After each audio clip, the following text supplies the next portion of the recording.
The role of women in the Victorian era. Women in the household had many expectations, which some of these expectations included sexual expectations, in which the husband had almost complete control over the wife's body. This included beating and marital rape. Although this sounds brutal, women cannot deny their man's sexual pleasures, or it would be deemed reasonable for an annulled marriage. Now, some things that were greatly looked down upon was masturbation, and it was so demonized that it was considered a mental disorder. The Victorian age offered many colorful ways to solve this problem, and one of them was the mutilation of female genitals. Clitoridectomy, or the amputation of a woman's clitoris, was one of the ways that the Victorians would mutilate the female genitals. Termination of sexual arousal was the aim of clitoridectomy. Another expectation of the Victorian woman was to raise her family. Mothers were idolized in the household, with their children constantly looking up to them. These Victorian mothers would set an example for these children with proper etiquette in a clean household. Despite the fact that the mother gave birth to her children, she has to understand that they actually belong to her husband.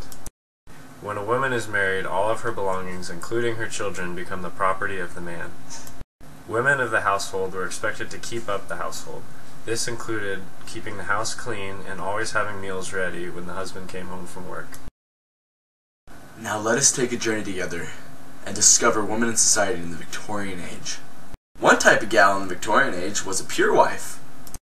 Now, they were only expected to open themselves up to their husbands. The requirement of pure wives was chastity and absolute purity. The other type of women during the Victorian age were part of the great social evil, also known as prostitutes. Although looked down upon by all society, women who are not married often turn to prostitution as a living. Now, let's talk about marriage. On marriage, the control of and income from a woman's real property, that is, property held in the form of freehold land, passed under the common law to her husband, although he cannot dispose of it without her consent. Women in the workplace often chose factory work over being a servant. Typically, female factory workers were young, single, and usually an immigrant, working as seamstresses. Women with wealthy families were able to get an education and become clerks, teachers, or even secretaries. Other working women turned to prostitution. Many women turned to this because it offered more money. A woman making $5 in a store could make $35 a week as a prostitute. Divorce in the Victorian era often led to a bad reputation for many women.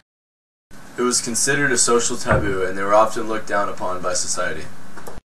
Because divorce was only done through private acts, it was extremely expensive and hard to do. Only 1 out of 10 women were divorced during the Victorian era, because only the wealthy were able to afford a divorce. The poor had no chance of affording this. Fashion.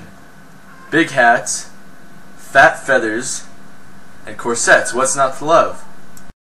These hats were big and elaborate and filled with feathers. It was an effort by the designers to emphasize the popular silhouette of the moment. Women during the Victorian era also wore corsets.